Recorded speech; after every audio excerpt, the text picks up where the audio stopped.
Oh, maybe we will. Okay. Let's see if the internet is going to work this time. All right. Okay, welcome to the Bag Chatter podcast. I'm Brian, and I'm so pleased to be joined by my co-host today, a man who claims he hasn't four-putted since the Clinton administration. Adam, how are you? I'm good. I don't think I can't remember four-putting ever. That's my claim. So certainly not since the Clinton administration. Stay tuned to see whether Adam does have a four-putt. I am certainly going to keep my eye open for it in our rounds together. In terms of sort of a what am I thinking of? Tagline. A tagline for this podcast. I think the early frontrunner is just two dudes with no drip vibing. Yep. Absolutely. I did not know you were going to say that. I was going to say we should change all our bios to two dudes with no drip vibing. I mean, I'm not kidding here at all. We're probably a few steps away from merch, but the first t-shirt kind of just has to say two dudes, period, no drip, period, vibing. Bag chatter. Now, I didn't actually... I will wear that t-shirt, to be clear, forever. Someday it's going to happen. If you're wondering what we're talking about, we put a TikTok video out just a couple days ago, and it was one of our most popular TikTok videos ever, where we drafted golf brands, and it got a lot of hate. There was a lot of hate mail on that. There are now over 400 comments on that video, and the vast majority of them are hate comments, truly. Yeah. But the one guy said, just two dudes, no drip vibing. And that was more hurtful to me than the guy who said we had zero charisma, the guy who just called me out for being old and liking pink. Yep. The one guy who questioned whether you knew what golf was. Yes. The guy who called you fake Jonah Hill and said you probably couldn't break 90. We didn't have to bring that one up. That one still stings a bit.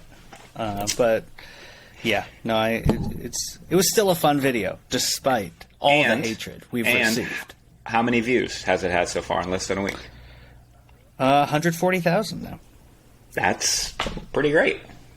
That's not terrible. I'd love if that many people would listen to this podcast. That'd be fantastic. That would be amazing. We are going to get into, probably not in this episode, but in the next episode, future episodes, we're going to get into some of our goals for the year, kind of our goals for the brand and what we're doing here. Goals for the brand sounds like a very not thing that I want to say. Yeah, I mean, this is a journey of us coming together to do the thing we kind of love to do the most, which is play golf, but also talk to people who play golf, and we want to create fun golf content. We'll get into that all in the next episode. I just wanted to have you on to provide some context to people for who the heck we are. It's a great question. I think we ask ourselves that daily. Who are we? Yes. So maybe we can figure this out ourselves and then provide context for the rest of everyone else. That would be great. I'm going to focus more in the who we are. We're going to focus more about like our relationship, our friendship over the past, whatever it is, decade. Some of the highs and lows, that time we had a fist fight outside of an Applebee's. We're going to get all to all that stuff. I was promised half-price apps. He thought he knew the schedule. It's after 9. It's after 9 that the half-price apps are there. But before we do that, just a quick couple of things about me, and then Adam, I'll give you the chance to say a quick couple things about you. Okay. I didn't tell you about this because I figured you didn't have to prepare because you know a lot about yourself. So a lot of the basics, anyway. I'm not an expert, but I know some of the stuff. So let's start with the fact that as we record this, I am 46 years old, and Adam is not 46 years old. I'm kind of like an old 34, though. You know, I don't think anyone... 34. No one's describing me as a youthful 34. I don't think there's anyone out there doing that. No, certainly nobody in TikTok comments.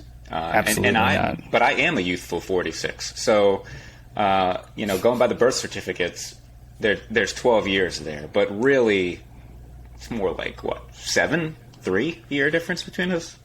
I'd say 7 to 8. 7 to 8. I do have this full head of hair, though. I don't know. We haven't mentioned it. It's the only thing keeping me, closer to the 34 range.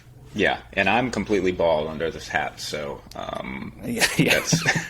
That's part of your youthful. That's part of your youthful 46. I'll admit. That's why. Great head of hair. 2 guys, great heads of hair, vibing.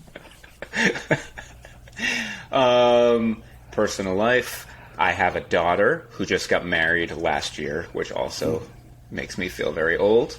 I have a son, Parker, who passed away 3.5 years ago now. We'll talk about that a little bit in a few minutes. Obviously, crazy heavy subject. We're not going to treat it as such. But I'll get to that in a few minutes because Adam, you knew Parker a little bit.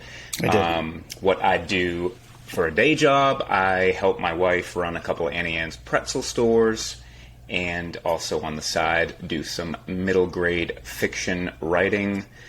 And golf-wise, I am a 5 handicap as we start the 2023 season, and that is the lowest that I have ever been, I believe. Yes, it is. Yeah, that's great. 5 handicap going into the year. It's exciting, first of all. It is. I went into last season as a 6 and played some very rusty golf for many months and got up to like an 8 or a 9, I think. And then got it all the way back down to 5. So one of my goals, again, which we'll talk about later, is that I don't want that 5 to balloon at the beginning of the year. So I might need some help with that. It's not going to happen. I believe in you for this year. Oh, I thought you said it's not going to happen. Like I'm not going to get any lower. No, I have the utmost belief in you. I trust your golf game implicitly, as you know. Speaking of golf games, personal lives, anything new in your life? Small things. Yeah. Had a child 3 months ago. My third child. Married my wife Rachel. In January 5th, 2022. Oh, okay. So that's good. Okay. No, I said it like that because I thought the anniversary was upcoming, but when you said it, then I was like, oh, the anniversary just happened. No, it just happened. Happened. So that's why I was a little surprised. So, wife, child. I have 3 children: Charlie, Emily, Theodore, Teddy. So for work, I have been in the golf industry for the vast majority of my working life. Yes, you have. I have caddied. I have been an assistant pro at a couple different courses. I've worked at some really, really nice courses. I've walked the grounds of Marion many, many times. Heard of it? Have you? Wow, you really do know. You really do know golf. We should do this. I do. And golf-wise, I am a 1.4 handicap, which is the lowest I've ever begun a season. I got to 1.1 middle of last year, and that was the lowest I had ever been. So I'd really like to hit that 0 point something this year. So that's, without spoiling any of the goals, I'm going to spoil it. That's definitely one of my goals this year, is to have a 0 at the beginning of my handicap in 2023. Have you gotten to the point yet where you're looking at your last 20 scores and you kind of know like what's dropping off and that kind of thing? I've known that since 2007. So I always am very aware of, is my best round coming off? Is it? Do I have some time to shoot the good scores? Okay. There were a couple points last year where I had one time where I doubled the last 2 holes, and if I had parred those 2 holes, I certainly would have gotten into the zeros. But I didn't. I didn't get it done. I choked it away. Maybe because I was thinking about that. Maybe I had too much information in my head. I was not only thinking about my score, I was also thinking about my handicap and the implications of that. What course was that at?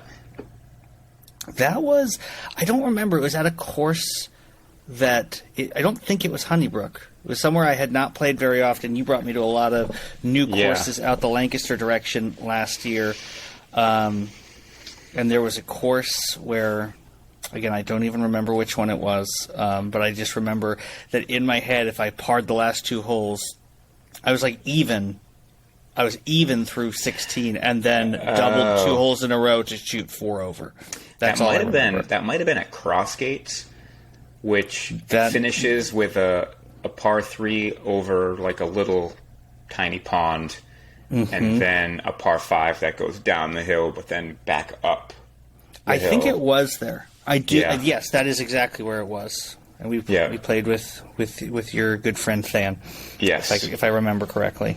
Speaking of Than, let's get him on the pod. Than, come on in. Come on out. He's been waiting in the wings this whole time. No. This whole thing was just to get to that segue. Yeah, it was a long con. Okay, so when we first sort of met, we got to go back 10 years. Yeah. And I'm not going to belabor this because nobody really cares, but November 2013, we were Facebook friends, and you wrote me a message. Hey, Brian, I know we haven't met other than on social media, but you're incredibly handsome, and I know we don't live far from each other. I may have threw something in there that wasn't in there. Any chance that you'd want to meet up to play golf sometime? It's getting late in the season, but I'm sure there will be a few warm days left. No big deal if it doesn't work out. Just thought I'd throw it out there. So you're the one who made this happen. Yeah, I went for it. You know, I knew of your existence. Our families have a little bit of connection in the past. I don't remember what it was that alerted me to the fact that you enjoyed golf, but I didn't have many golf friends around here, so I reached out to one of the only people I could. It was a desperation move, you know, and it had to be at that point.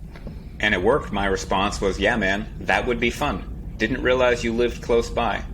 Are you available during the week at all, or do you have a normal 9 to 5? And then from there, a friendship was formed. Yeah, that was kind of before I got the golf bug. I only played a handful of times a year. I didn't carry a handicap. I was probably, a bogey golfer, 18, 20 handicap, whatever. But I had just started to play a little bit more. 2014 would be the first year I would try to get out almost once a week. And we did actually play, I believe, for the first time that November at Moccasin Run. I kept getting the golf bug more and more. Meanwhile, you've had it. You've had it for years. You were working in the golf industry. I started the Hosel Jockeys Golf Podcast with my good friend Tyler Stanton. You're actually wearing some merch there for the people watching this on YouTube. That ran about 6 seasons. And actually in August 2016, I broke 80 for the first time, which was very exciting for me. Do you remember when you broke 80 for the first time? It was fairly late because I started playing golf when I was 9 years old. So the week that Tiger Woods won the '97 Masters, I picked up golf clubs and haven't dropped them since. But I was never very good. I played in high school and never broke 90 in a high school match. And then I started caddying when I was 16 and got some more access to courses. So I think I was probably like 19 when I broke 80 for the first time. Okay. So it took me about 10 years, I'd say. Okay. Also in 2016, I had my first hole-in-one, my only hole-in-one. Mm-hmm. That was on my 40th birthday, which is... I was not there because I'm not a good friend. It was your birthday? No. And I was forced to play with 3 random people. I had a hole-in-one with 3 random people, which...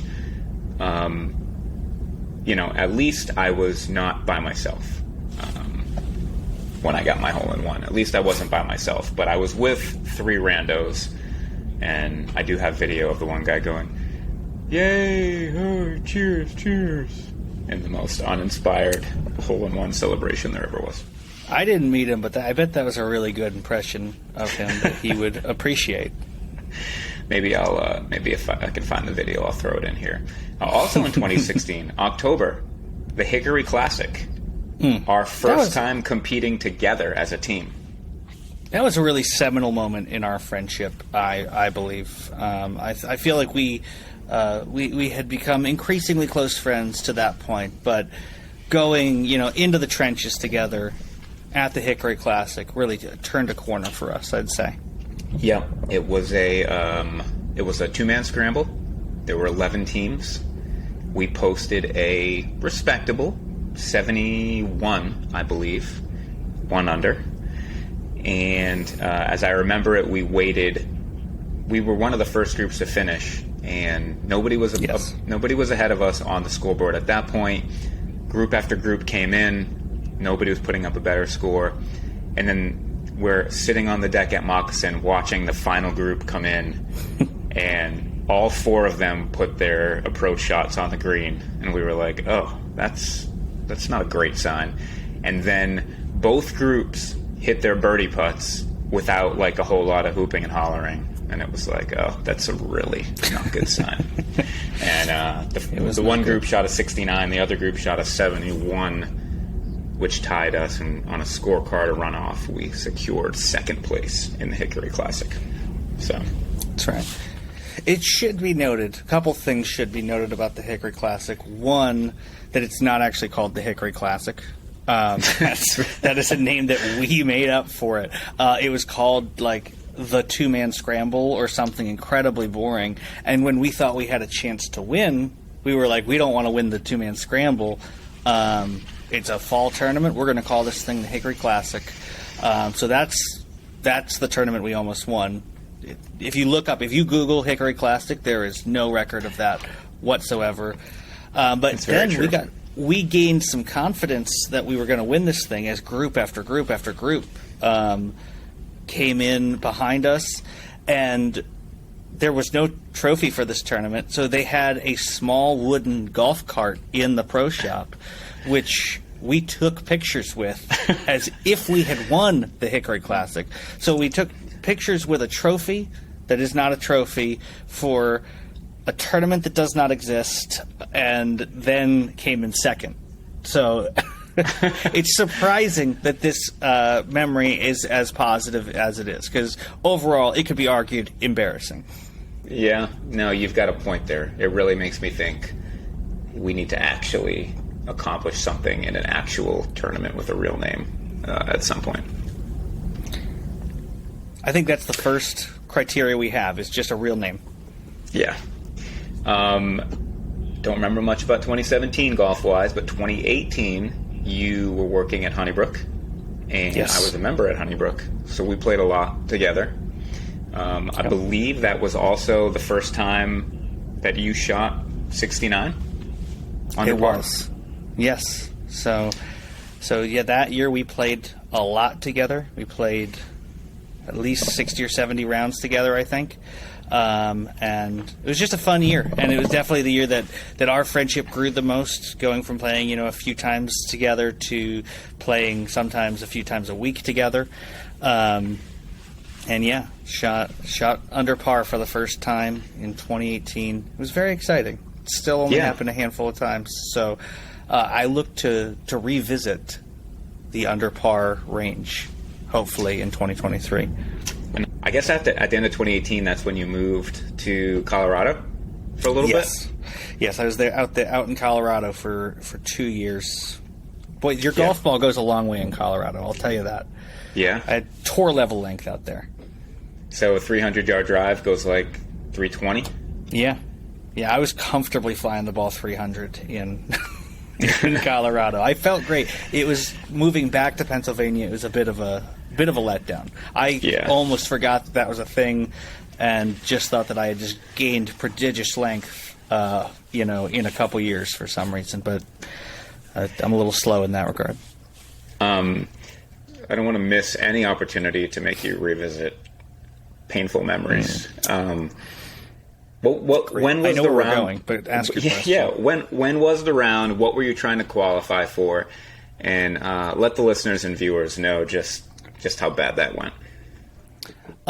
So I had gotten my handicap down at that point to exactly, I believe it was 3.4 that you needed to try to qualify for the U.S. Mid-Am. And so, 25 and older, and then the qualifier was at Applebrook, where I worked. So I was like, well, if I'm ever going to qualify for this thing, it's going to be here. This makes so much sense. So I sign up for it. I play my practice rounds at Applebrook.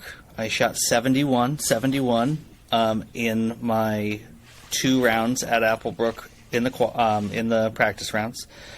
And that 71 would have qualified. Actually, just 171 would have qualified. Sure. So I got out there. I brought my dad. My dad doesn't really golf. Brought him out because it was going to be a really special thing to watch me play well in this USGA event. And on the first hole, I lipped out a birdie, tapped in for par. And then the second hole, I duck hooked it into some crap, made an 8. Then birdied the next hole. So I'm like, okay. See, I'm fine. Yeah. And then from there, I quickly developed my first and certainly worst case of the shanks of my life. Literal hosel rockets all over the golf course. I made a 10 at one point. I made several 8s.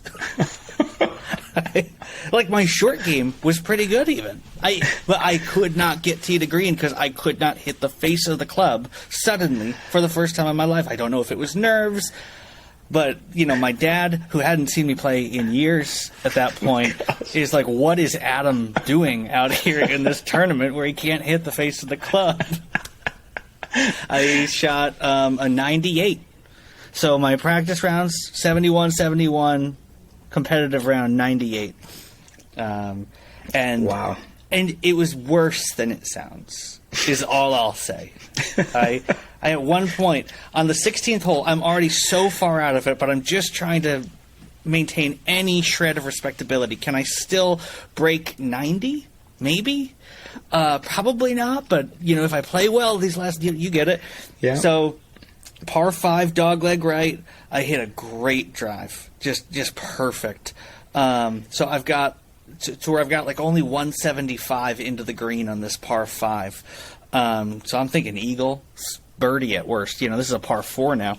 I hosel rocketed it dead into the woods. Just a hazard. And then I drop a ball. So I go over, because it's, it was a red stake, so I go over there closer and drop it near the hazard line. Hosel rocket another one directly into the woods. Drop another ball in the same spot. Hosel rocket it directly into the woods. It was... Suddenly do the math. I don't remember. I said I made a 10. It might have been an 11. I don't remember. I've blocked a lot of this out. And thank you for bringing it up in this public forum. It was not good. Well, listen, you're past it. You've been past it for years. I'm not past it. Don't tell me I'm past it, Brian.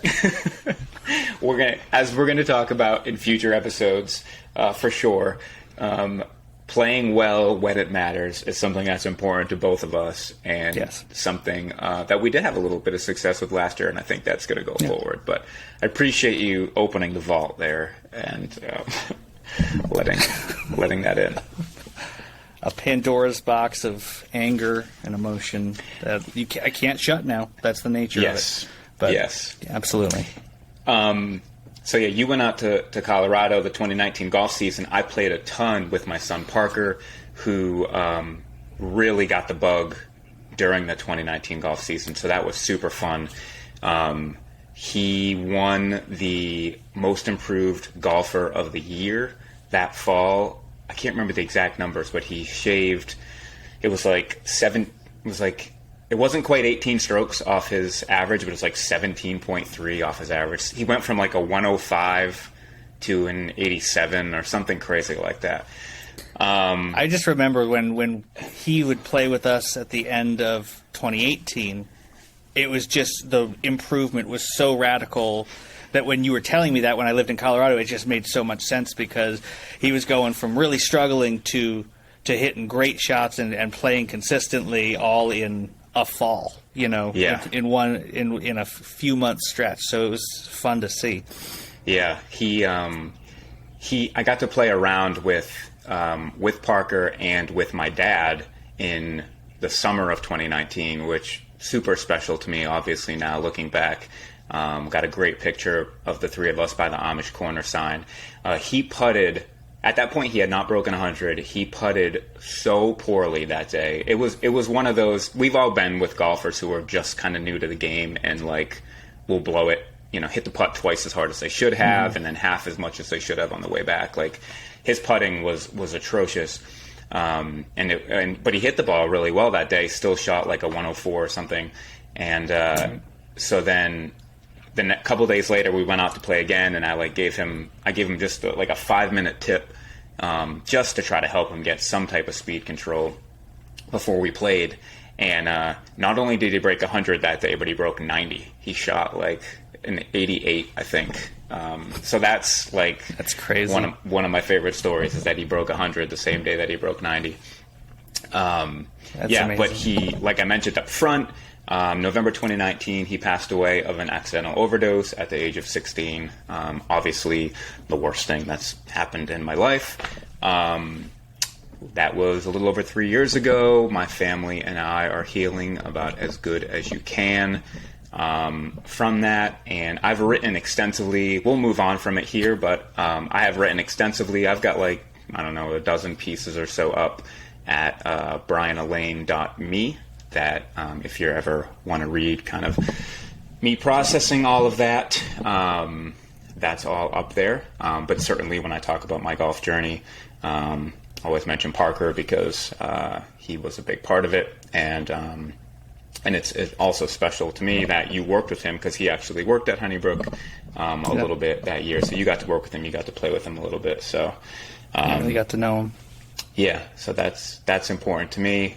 Miss Parker, he was an amazing son, super sweet and kind, and miss him every day. It was tough to get out to the golf course, of course, at first, but that eventually was part of the healing for me and led to me doing one final season of the Hosel Jockeys Golf Podcast. Meanwhile, you were out in Colorado, and then you came back in 2021, right? Yes, the beginning of 2021. That is correct. So you took another golf job around here. We got to play a lot more golf, including a round at Glen Mills in 2021. That was... I gave you the floor for your most harrowing experience. Now I'll give it to you for one of your better ones. Hey, that's very kind of you to even that out a little bit. I'm gonna feel a little better about this, I guess. We just played. It was a small event that you do with a bunch of your friends. So I hadn't met almost any of them, but I knew you and a couple other people. And Glen Mills is a beautiful golf course, beautiful public golf course right in this area.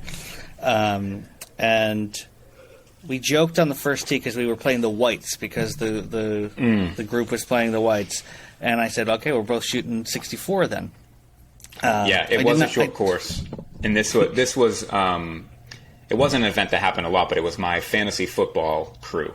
So it was like, oh, we should all get out and golf together, even though half of us don't really play golf. And so that's what it was. So, yeah, that's why they all wanted to play whites. So it was like a 6,000 yards or something. And so, but I didn't play very well on the front nine. I shot like 3 over on the front nine, I believe. And then we got to the 12th hole, I believe it was. Wait. Mm-hmm. No, I'm sorry. The 11th hole. It's a short par 4. And I hit a drive, thought it was perfect, arrogantly said in the air, that is perfect. But which I was sure that was just going to be a non-starter for it actually being any good. We get up there, it's a foot from the hole, so it's a tap-in eagle.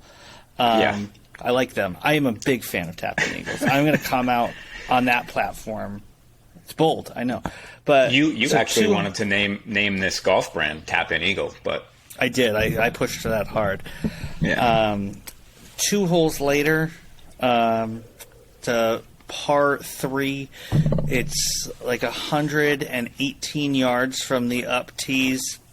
And I hit a gap wedge, and I blocked this thing hard right. I mean, not 45 degrees right. It's not a Hazel rocket. I'm not at Applebrook in a USGA competition. Not that kind of shot. I hit it solid, but I block it. It's kind of a punch bowl green, and we see this ball just kick violently to the left. Enough so that we thought it would go across the green. But someone did say, like, you know, that looked like it was going right at the hole. Right. Well, it was in the hole. It was in the hole. There's no way to ease into that. I hit a hole-in-one on a terrible shot. So I had two eagles and 3 holes there, double bogey a couple holes later. So I'm 1 under at that point. Double bogey. To go back to 1 over, I'm like, okay, forget that. 17th is a short par 5. I eagle that for some reason. I don't know why. This doesn't happen. So I had 3 eagles on the back 9, birdied 18 to shoot 69, 2 under. That was the round of my life. You know, I hope it's not the lowest round I ever shoot. I hope my lowest scores ever are in front of me. But that was definitely the 3 eagles, the hole-in-one, being there with you and just friends, and it was just a great time. Thank you for this platform to speak about this round. Very kind. It was a fun day. Yeah, just as somebody watching it, it was super fun. It was fun. We were playing with my brother-in-law Chad and buddy Kurt, and it was good people, and it was a good round. Yeah, that brings us to 2022, last season. I got to my lowest handicap ever. Pretty stoked about that. I think I'll talk more about my 2022 season in an upcoming podcast. You did make an attempt at a PAT, if I can bring you back down to earth a little bit again. Not that you played poorly. You played fairly well that day. Just kind of got screwed over by 1 hole, the 15th of 36 holes over at Honeybrook. Yes, this was in 2021, I believe, correct? Oh, was it not last year? When I was working at the golf course, I believe. Because I wasn't working at a golf course last year. But so in 2021, you're right. You caddied for me.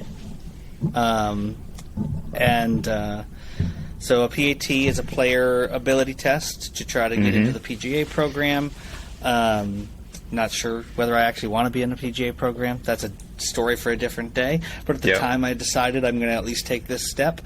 And so I needed to shoot 78-78 at Honeybrook. So it even was at Honeybrook, my home course. Now, I was not a member at the time, but I am a member now. And I had things going all right in that first round. Made the par save of my life after a shank, no less. I did shank one in that round. Par 3, I shanked it truly 45 yards right, had another 110 yards into the par 3, and got up and down for par. So I'm thinking, okay, I've dodged the Which hole was that? 12. It's or your 13. favorite hole. 13. Or 13, I'm sorry. 13 at Honeybrook. Your hole-in-one hole. So your favorite hole. I shanked it onto 17. That's right. And then from 110 yards over there, got it up and down for par. And I was like, that's the bullet. That's the bullet I needed to dodge. Then came into Amish Corner, some tight holes. Yeah. Played 14 well. And I was confident. Then we get to our least favorite tee shot at Honeybrook, 15. And I hit one out of bounds, overcorrected, hit one into a hazard, dropped, hit one into another hazard, made a 10, and missed a qualifying score by 4 shots. So it was, again, not as bad as the USGA event, but so one hole in 36 ended me. Not the best. Not the best. No. You had 2 other really weird swings that day that I remember. Your tee shot on 2. Do you remember that? You hit hybrid, and you just hit a block pop-up, like, into the first pond, maybe? That was so... And that was after you made a... Didn't you scrape together a pretty good par on the first hole? The first hole was pretty standard. I was Okay. like, I just missed the green barely, chipped it to a foot, and knocked it in. Yes. And so I had, before that round, I had decided that if I was going to play well in this PAT, that my hybrid was going to need to be my club. And so I went to the driving range at Moccasin Run, and I hit 2 buckets of only hybrids. Only hybrids. So I fully learned, like, what the shot dispersion of my hybrid was. So I thought. Yeah, and you then, had so your I tight dispersion, you had your outliers, you knew what the outliers looked like. Yeah. Exactly. So I was playing for that. I was playing, for my misses, trying to manage my way around the course. And I hit... So I get to the second hole, which is where the first place I had planned to hit it, and I hit this toe pop-up, high fading into that first pond there. It barely made the pond. It was so... And so what's amazing about that is, again, it felt like we were dodging some bullets here, because I got up and down for par. I hit a 3-iron from 220 from the close side of that pond and hit it to like 8 feet and lipped out the par putt, and so I made a bogey, and it felt like the best bogey of my life. Probably was the best bogey of my life. And that's that safe shot. When I hit one out of bounds on 15, it was the same toe pop-up fade that I had not hit in literally 200 shots at the driving range. And so, I still think about that. It haunts me. Golf. Yeah. It does haunt me a little bit every time I look at a hybrid now. But I've tried to get over that. We've really, really delved into the ghosts of Golf Pass for me. Hey, the whole reason. That's the whole reason I wanted to do a podcast with you. Yeah, I've said this to you before, but you and I have been on the grounds at Honeybrook hundreds, if not 1,000 times, played those holes. And my memories of those first 2 holes, it's like it's a different course. I was so nervous for you as your caddy and so wanted you to do well. And, of course, there's like official scorers there. The whole thing just had a different feel to it. And like, I can remember what I felt like on the first green, and it feels like a movie set. It feels like a different place. And even I remember that beautiful 3-iron you hit onto the second green. I remember us lining up that putt. It does not feel like the same golf course. It's just... It sounds stupid saying it. It's like the weirdest thing, but I didn't even think I was that geeked up for it, but I clearly was. The other shot I remember, strangest shot, I don't remember if this was your 6th hole of the day or your 24th hole of the day, but that tee shot that you hit on 6, where you hit a driver about 30 yards straight left into that clump of woods and tall grass left of the tee box. Do you remember that? Oh yeah, so not even 30 yards. I am a slightly better golfer than this, I assure you. We just talked about 3 eagles on the back 9 with it for a 69, so that's been established. Only time I've done this all year, I basically heel-topped one just into the weeds. To the left. Again, we've played it hundreds of times. Yeah. And nothing even close to that. No. That was, by far the worst shot I've ever hit. I'd say in those 36 holes, I hit three tee shots that to this day remain the worst shots I've ever hit on those holes. And I did it and then again, still played well enough the rest of the time to only miss qualifying by 4. So, man, it's not hard to figure out where those strokes went. Yeah, absolutely. And that pretty much, that almost gets you up to speed. I guess if there was one thing that actually did happen in 2022, it was our attempt to win the member at Honeybrook. which really got mostly derailed, not by our mediocre play, but by the fact that it got rained out into a one-day event. So we didn't know going there that it was going to be a 2-day event. We'd prepared a lot for this. We almost recorded this journey. We almost did. And our quest for the member. But it went fine. It went okay. Fine. It's supposed to be a four format event, 4 different formats, 9 holes each over 2 days, and it ended up being condensed. We played okay, but not good enough. Yeah, no. This year, Brian. This year, we're going to win something this year. I don't know what it is. We're going to win something. It's the member. One of us will win the member guest. Maybe one of us will become a club champion. You never know. But we're going to win something this year. I can feel it in my bones. Yeah. I've got some goals around this golf season. I've got some goals around some of the social media stuff we've been doing. I've got some goals around having some fun conversations this year. I think we're aligned on all those things. Yep, absolutely. I'm excited about everything we've talked about. I'm excited to see how it develops. I'm excited that people might come along on this journey with us. It's going to be fun. It's going to be fun. No matter what happens, whether we succeed or fail, it's going to be fun either way. Maybe more fun if we fail. Not for us, but for everyone else. Yeah, maybe more fun if you fail, but I succeed. I feel like that's the worst option, I think, by far.